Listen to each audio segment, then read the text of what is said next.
Geronimo!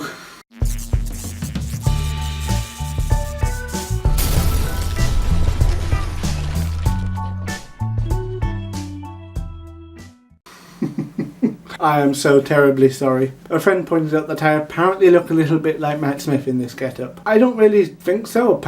If anything, maybe just a little, because we both wore bow ties, and not the rest really. So anyway, hello fellow humans and welcome to the Madhouse. My name's Josh and today I'm quite happy. My exams are over.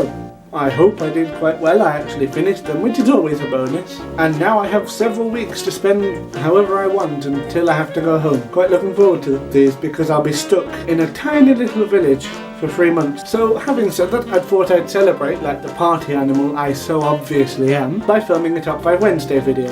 Imagine I've got one of those party blower things and party poppers, whoosh. You can tell how excited I really am. So the topic of today's Top 5 Wednesday, created by Lainey from Ginger Reads Lainey, is favourite books of the year so far. See, I'm hoping this means books read this year and not books released, because that will be incredibly difficult, as I believe I've only read, one book released this year, although by the end of it there will be at least 5. Also, I'll point out that I'm still reading some of these because I just haven't been in the mood for reading books at the moment. Perhaps due to Tumblr, though I've definitely been in the mood for buying them. I've spent a small fortune. I'm very disappointed with myself. So are we sitting comfortably?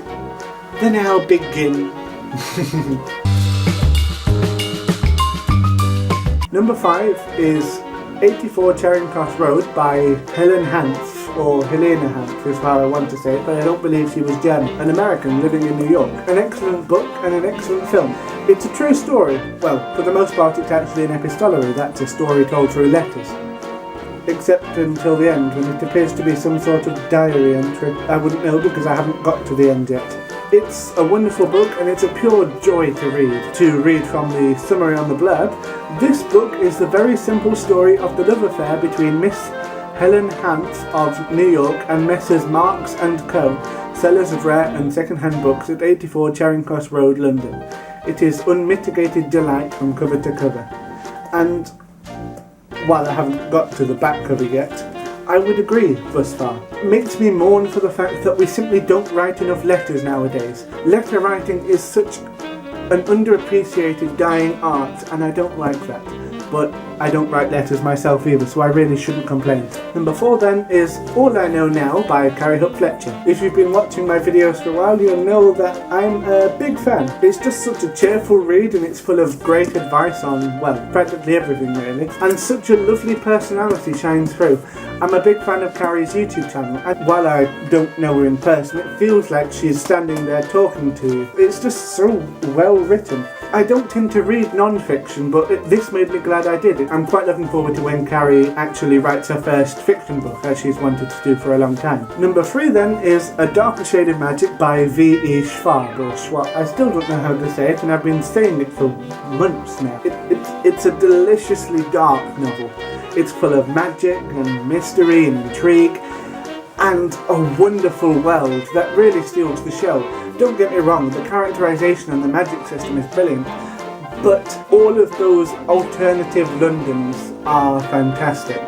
White London, Grey London, Red London, and the one that's only been mentioned and we haven't seen, Black London.